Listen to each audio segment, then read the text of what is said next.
నమస్కారం ప్రజలారా. గతంలో లక్ష్మీపార్వతి గారు హరికథలు చెప్పేటువంటి ఆమె మనందరికీ తెలిసిందే. నేనేమి కొత్తగా ఏమి చెప్పాల్సిన పని ఏం లేదు. ఆమె ఏ విధంగా హార్మోని పెట్టి వాయిస్తుందో, మరి ఏ విధంగా ఆమె ఎంత సంఘ సంస్కర్తగా పేరు పొందిందో మరి రెండు రాష్ట్రాల్లో ఉండేటువంటి తెలుగు ప్రజలకు అందరికీ కూడా తెలుసు. మరి ఆమె అన్నకు ఎక్కడ అంటే డ్యామేజ్ జరుగుతుందని బయటకు వచ్చాందా, లేదు తాడేపల్లి ప్యాలెస్ నుంచి పేపరు డబ్బు పంపించితే ఏమన్నా వచ్చి ప్రెస్ మీట్ పెడతాందా అనేది రాష్ట్రంలో ఉండేటువంటి ప్రజానీకానికి అర్థం కావడంలే. సరే, మనం రోజు చెప్తానే ఉన్నాం, బయటకు వచ్చినప్పుడల్లా నువ్వేం రావద్దమ్మా, మేము అన్నను ప్రధానమంత్రిని చేసుకునే దానికి మేము అహర్నిశలో కష్టపడతానే ఉన్నాం, ఖచ్చితంగా చేసుకుంటాం, ఆ దిశగానే మేము ముందుకు పోతా ఉన్నామని కూడా ఇంకా చెప్పినాం మనం చాలాసార్లు. సరే, ఈరోజు కూడా ఆమె ప్రెస్ మీట్ పెట్టింది. దాని గురించి ఏం మాట్లాడుతుంది అనేది మనం ఒకసారి విందాం ప్రజలారా. వినేటువంటి ప్రయత్నం చేయాలా, ఖచ్చితంగా విందాం. చెప్పుమ్మా. హత్యాచార ఆంధ్రప్రదేశ్ అంట. మనం అధికారంలో ఉన్నప్పుడు 5 సంవత్సరాల పాటు మన అన్న ముఖ్యమంత్రిగా ఉన్నప్పుడు రాష్ట్రంలో ఎన్ని హత్యలు జరిగినాయి, ఎంతమంది తెలుగుదేశం పార్టీ వాళ్ళకు సంబంధించినటువంటి వ్యక్తుల్ని ఎంతమంది హత్య గావించబడినారు మనం అధికారంలో ఉన్నప్పుడు. ఆనాడు దేనికి బయటకు వచ్చి నువ్వు మాట్లాడలా? బాబాయ్ హత్య కానించి మాట్లాడాల్సి వస్తుంది. హత్య ఆంధ్రప్రదేశ్ అంటే కూటమి ప్రభుత్వంలో ఉండేటువంటి వాళ్ళు ఈ విధంగా మాట్లాడితే మనం ఏం చేయాలా?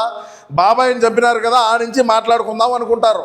మరి ఏం చెప్తావు దానికి సమాధానం? నువ్వు బయటకు వచ్చి నువ్వా బయటికి రావు, తుత్తుమని మాట్లాడిపోతావు. మరి వాళ్ళకి సమాధానం చెప్పేటువంటి వ్యక్తి ఎవరు? మాకు వచ్చింది ఇప్పుడు తిప్పలేడా. మేము ఏదో ఒక రకాన అన్నని పిఎం చేద్దాం అనుకుంటే నువ్వు ఆ ఇంట్లోనే కొంపకే పరిమితం చేస్తారే మీరు. అదేవిధంగా చూసుకుంటే హత్య ఆంధ్రప్రదేశ్ అంట. ఏం మాట్లాడుతుంది? ఏమన్నా ఏమి నుంచి మాట్లాడుతుందో మరి అర్థం కావడంలే.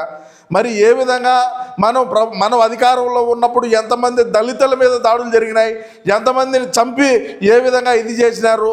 ఒక బాధ్యత కలిగినటువంటి పదవిలో ఉండేటువంటి ఎమ్మెల్సీ అనంతబాబు అనేటువంటి ఒక పోరంబోకు అతని దగ్గర డ్రైవర్గా పనిచేస్తూ ఉండేటువంటి ఒక దళిత బిడ్డను చంపి డోర్ డెలివరీ చేసినప్పుడు ఎక్కడ హార్మోని పెట్టి వాయిస్తా ఉన్నావు?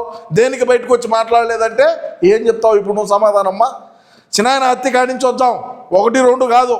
చిన్నాయన హత్య, మళ్ళా తర్వాత జగనన్నను తోడుకో వచ్చినట్టు హైదరాబాద్ నుంచి కార్ డ్రైవ్ చేసుకుంటా తోడుకో వచ్చినటువంటి డ్రైవర్ హత్య ఏమైంది? ఏంది? 1, 2 ఎన్ని ఉన్నాయి? ఏమి ఏదో మాట్లాడుతుంది. చెప్ప ఉండండి ప్రజలారా, విందాం. చెప్పు ఇంకా చెప్పు. ఎందుకంటే గిన్నెస్ బుక్ కూడా పంపించాలనుకుంటున్నాను.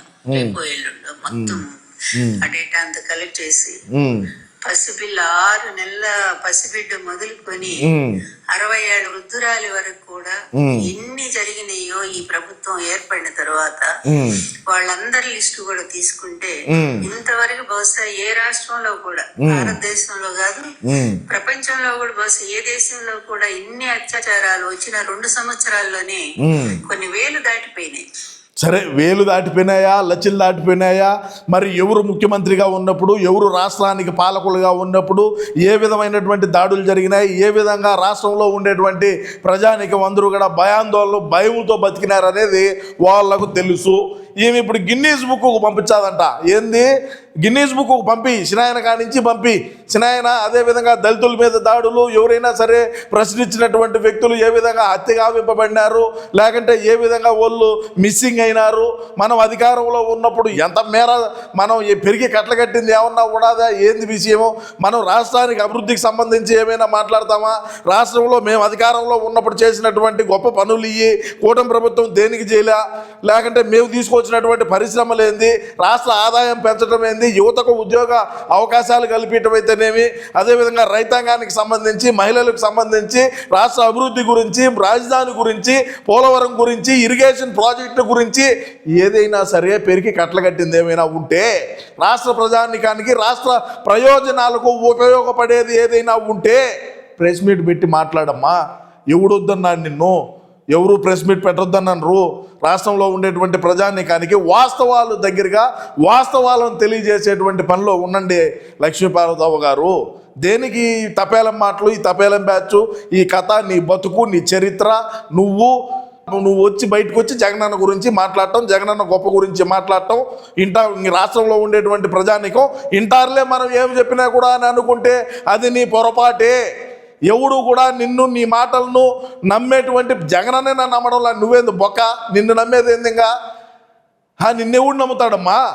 నువ్వు ఈరోజు బయటకు వచ్చి హత్యల గురించి, పుట్టిందే మన ఇంట్లో అయ్యి, హత్యలు పుట్టిందే మన ఇంట్లో, రౌడీయిజం పుట్టిందే మన దగ్గరనే.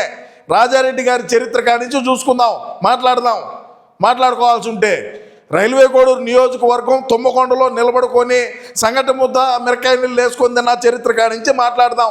ఆ రౌడీ షీట్ ఏందనేది, ఏ విధంగా హత్యలు ఉంటాయనేది, ఏ విధంగా ఈ గూండాయిజం రౌడీయిజం ఏ విధంగా భయపెట్టాల మనసుల్ని, ఏ విధంగా భయాందోళన చేయాల మనసులు ఉండేటువంటి మన చుట్టుపక్కల ఉండేటువంటి వ్యక్తులందరూ కూడా మనకి ఎటువంటి మనుషులు కావాలా, ఎదుటోని ఏ విధంగా భయపెట్టాలా, ఏంది వ్యవహారం అనేది నువ్వు మాట్లాడుతున్నావా?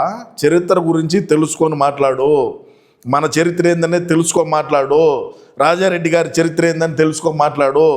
అదేవిధంగా మన జగనన్న మైండ్ సెట్ ఏ విధంగా ఉంటుంది అనేది నువ్వు దగ్గర నుంచి చూసి ఉంటే నువ్వు ఈ విధంగా మాట్లాడి ఉండేదానివి కాదు. వాళ్ళు ఎంత డబ్బులు ఇచ్చినా కూడా నేను మాట్లాడలేను స్వామి, నాకు దగ్గర నుంచి ఆ స్వామిని చూసినాను అని చెప్పి నువ్వే చెప్తావు. నారాసుర రక్త చరిత్ర అని చెప్పి ఆ రోజుల్లో మాట్లాడినారు. మరి దానికి ఏమైందా? మనం అధికారంలోకి రావాలని చెప్పి మనం ఎదుటోళ్ళ మీద ఏ విధంగానైనా సరే దుమ్మెత్తి పోసేది, ఏదో ఒక రకంగా రాష్ట్రంలో జరగనిది జరిగినట్టు మనం చూపించేటువంటి క్రమంలోనే విఫలమవుతా ఉన్నాం. ఇటువంటి తపేలం బ్యాచ్ని తీసుకొని వచ్చి కూర్చొని పెట్టి మాట్లాడిచ్చే బతుకులు ఎట్నే తగలబడతాయి. ఎక్కడా కూడా ఎవడు నమ్మేటువంటి పరిస్థితుల్లో లేరు. అర్థమవుతుందా? ఆ రోజుల్లో ఎక్కడ నిద్రపోతా ఉన్నిందిగా, దేనికి బయటకు వచ్చి మాట్లాడాలా? దాడులు జరుగుతూ ఉన్నప్పుడు, హత్యలు చేస్తూ ఉన్నప్పుడు ఆ రోజు దేనికి వచ్చి మాట్లాడాలా? రాష్ట్రంలో అంతా లాండ్ ఆర్డరు మన జగనన్న ముఖ్యమంత్రిగా ఉన్నప్పుడు ఏ విధంగా ఉన్నింది లాండ్ ఆర్డరు, ఏ విధంగా వ్యవస్థలు పనిచేస్తూ ఉన్నాయి, ఆ రోజు ఎక్కడ నిద్రపోతూ ఉన్నారు? ఆ రోజు దేనికి వచ్చి మాట్లాడాలా? ఈరోజు నువ్వు వచ్చి మాట్లాడుతూ ఉంటే రాష్ట్రంలో ఉండేటువంటి ప్రజానికం దేంతో నవ్వుతున్నారనేది ఒకసారి ఆలోచన కన్నా చేసుకొని ఉంటే నువ్వు ఈరోజు ఈ ప్రెస్ మీట్లు పెట్టి మాట్లాడేదానివి కాదు. ఇంతకుముందు రాలా, ఈ మధ్య వస్తుంది.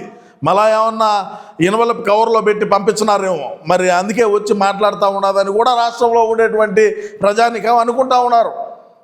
ఇంకా ఏం మాట్లాడుతుందో వినండి ప్రజలారా. వినేది కాదు ఇది, మీరు ఇది చూడాలా. ఎందుకంటే మీడియా మిత్రులు ఆడుంటే ఇంకేం చెప్పాలా అని చెప్పి మైక్ ఆఫ్ చేసుకొని మాట్లాడతా ఈకేకలు పక్కపక్కలు పడుతుంది ఈ వయసులో. ఏం తప్పే లేదు. నేను మాట్లాడే దాంట్లో లక్ష్మీపార్వతి గారి గురించి మాట్లాడినటువంటి వ్యాఖ్యలు ఏ అయినా సరే, నేను మాట్లాడినా ఇంకొకరు మాట్లాడినా ఏ తప్పు ఉండదు, తప్పు లేదు. ఈ బోకు మాటలు, ఈ బోకు వ్యవహారాలు చేసే అన్నను మింగబెట్టినారని నేను బల్ల గుద్ది చెప్తా ఉండా. మాట్లాడు. ఇప్పుడు మీరు చూడండి బాగా దీన్ని. దీన్ని ఒకరోజు జూమ్ చేసే చూపిరా. ఎక్కడికక్కడ ఒక్క కేసు కూడా వాళ్ళు మరి వాళ్ళు అరెస్ట్ చేయటం గానీ, లేకపోతే వాళ్ళ మీద కేసు చేయటం గానీ స్వయంగా ఎమ్మెల్యేలు చేస్తున్నారండి. ఇంతకంటే నీచం ఏమన్నా ఉందా? ఇంకేం చెప్పమంటారు? చూడండి ఇంకేమన్నా చెప్పమంటారా అని నవ్వుతుంది. ఇంకేం చెప్పాలనుకోండావు అంటే ఇప్పుడు నువ్వు మాట్లాడినట్టు, ఇప్పుడు నువ్వు చెప్పినట్టు అన్నీ కూడా బోకేననే కదా, బోగస్ అనే కదా, లఫంగి డకాయిట్ మాటలనే కదా. మీడియా మిత్రులు ఆడుంటే ఈమెదో చెప్పాల్సింది. ఎమ్మెల్యేలు చేయించినారంట దాడులు, మనం అన్నయ్య చేయించినాడు బొక్క. ఎమ్మెల్యేలు దేవుడది జగనన్నే చేయించినాడు, దాడులు చేయించినాడు, హత్యలు చేయించినాడు అని కూడా చెప్తున్నా. రాష్ట్రంలో ఉండేటువంటి ప్రజానికం అవునంటారా కాదంటారా మీ అభిప్రాయాన్ని కామెంట్ రూపంలో తెలియజేయండి.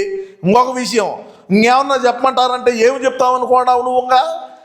లేనిదే నువ్వు ఇప్పుడు చెప్పిందన్నీ పూర్వబోకు మాటలనే కదా, ఈ బోకు మాటలనే కదా. మన బతుకు, మన చరిత్ర, మనము కన్నా కొడుకు కూడా ఈమె నా తల్లి అని చెప్పుకోలేనటువంటి నువ్వు ఈరోజు ప్రెస్ మీట్లు పెట్టి రాష్ట్రంలో ఉండేటువంటి ప్రజానికానికి మరి ఏమి చైతన్యం నింపుదామనుకొని నువ్వు వచ్చి మాట్లాడుతూ ఉన్నావో, మరి రాష్ట్ర ప్రజానిక దురదృష్టమో లేకంటే మా వైసీపీ పార్టీ చేసుకున్నటువంటి దరిద్రమో, మాకు పట్టిన దరిద్రమో ఏందో అర్థం కావడం లే. ఇప్పుడు ఆడు ఉండేటువంటి ఇంకేం చెప్పంటారు అని మైక్ ఆపుతుందంటే రాష్ట్ర ప్రజలారా, మరి ఈమె రోజు కూసేటువంటి కారు కోతలే కదా. ఏదైనా రాష్ట్రానికి అవసరపడేటువంటి వ్యాఖ్యలు ఏమన్నా ఉన్నాయా? లేదు మన జగనన్నకి ఏమన్నా ఉపయోగపడే వ్యాఖ్యలు ఏమన్నా ఉన్నాయా? లేదు రాష్ట్ర అభివృద్ధికి ఏమైనా సంబంధించి ఉన్నాయా?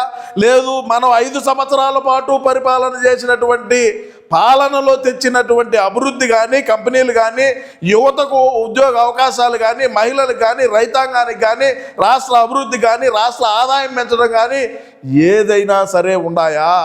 బోకు మాటలు తప్ప అని నేను ఈ సందర్భంగా తెలియజేసుకుంటూ, ఏది ఏమైనప్పటికీ ఇటువంటి తప్పేలం బ్యాచ్ ఎంతమంది వచ్చి కూర్చున్నా అన్నను ప్రధానమంత్రిని చేసేదాకా నా ఈ పోరాటం కొనసాగుతూనే ఉంటుంది. నా ఈ పోరాటంలో మీరందరూ కూడా సహకరిస్తారని మనస్ఫూర్తిగా కోరుకుంటూ నమస్కారం.